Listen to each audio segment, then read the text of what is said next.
रहता था, जो कि बहुत गरीब था। हर वक्त रामू ये सोचता था कि मेरी जिंदगी कब बदलेगी और कब मैं इस गरीबी से बाहर निकलूंगा।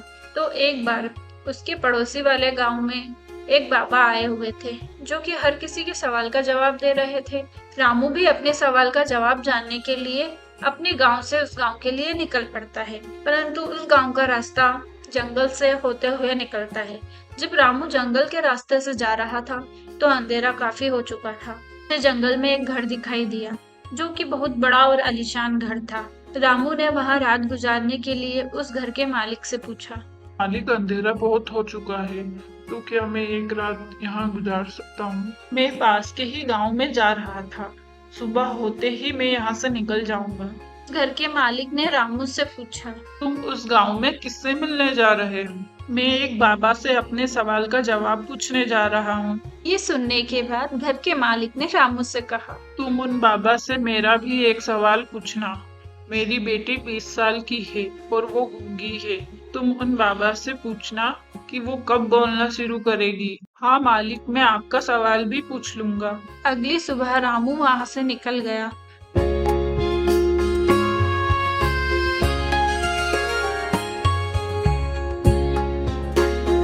तो उसे एक बूढ़ा जादूगर मिला, जिसके हाथ में जादू की छड़ी थी। उस बूढ़े जादूगर ने रामू से पूछा। तुम कहाँ जा रहे हो? एक बाबा से अपने सवाल का जवाब पूछने जा रहा हूँ। जादूगर ने कहा। तुम उन बाबा से ये भी पूछना कि मैं स्वर्ग में कब जाऊंगा। रामू हाँ कहकर वहां से चला गया।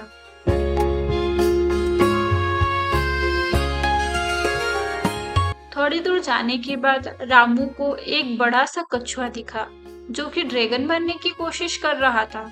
उसने भी रामू से पूछा, तुम कहाँ जा रहे हो? रामू ने उसे भी कहा कि मैं एक बाबा से अपना सवाल पूछने जा रहा। तो कछुए ने भी रामू से कहा कि तुम उन बाबा से ये भी पूछना कि मैं ड्रैगन कब बनूंगा। रामू कछुए को हाँ कहकर वहां से चला गया।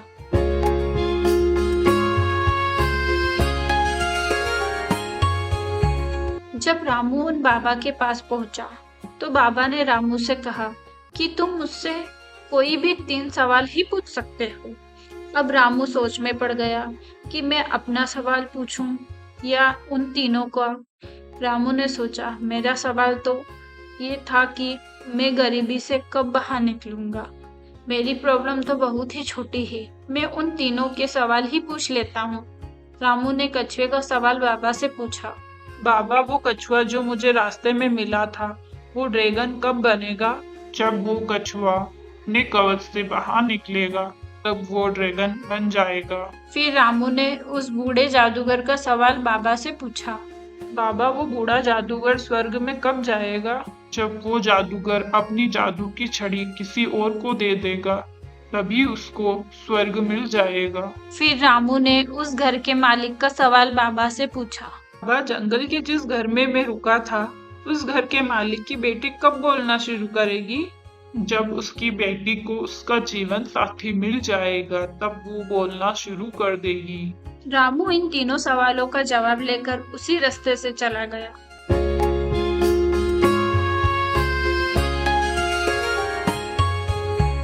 जब वो कछुए से मिला तो कछुए को अपना कवच छोड़ने को कहा। जैसे ही कछुए ने अपना कवच छोड़ा तो वो ड्रैगन बन गया। कछुए के कवच से बहुत सारे मोती निकले, जो उस रामू को मिले।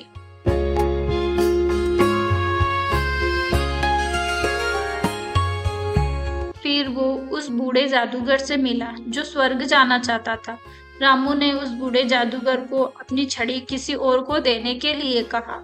उस बूढ़े जादूगर ने अपनी छड़ी रामू को दे दी और जैसे ही उसने छड़ी दी, वो स्वर्ग में चला गया।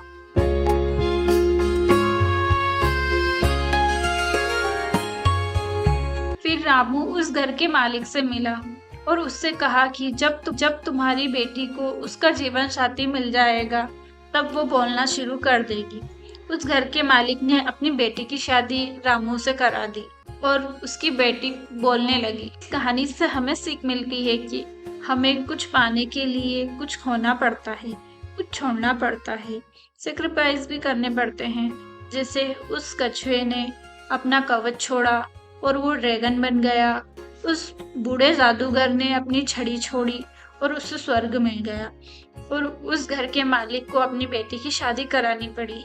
इस कहानी में सबको कुछ ना कुछ मिला, लेकिन सबसे ज्यादा रामू को मिला, जो बहुत गरीब था, क्योंकि उसी ने सबसे बड़ा सेक्रीफाइस किया था।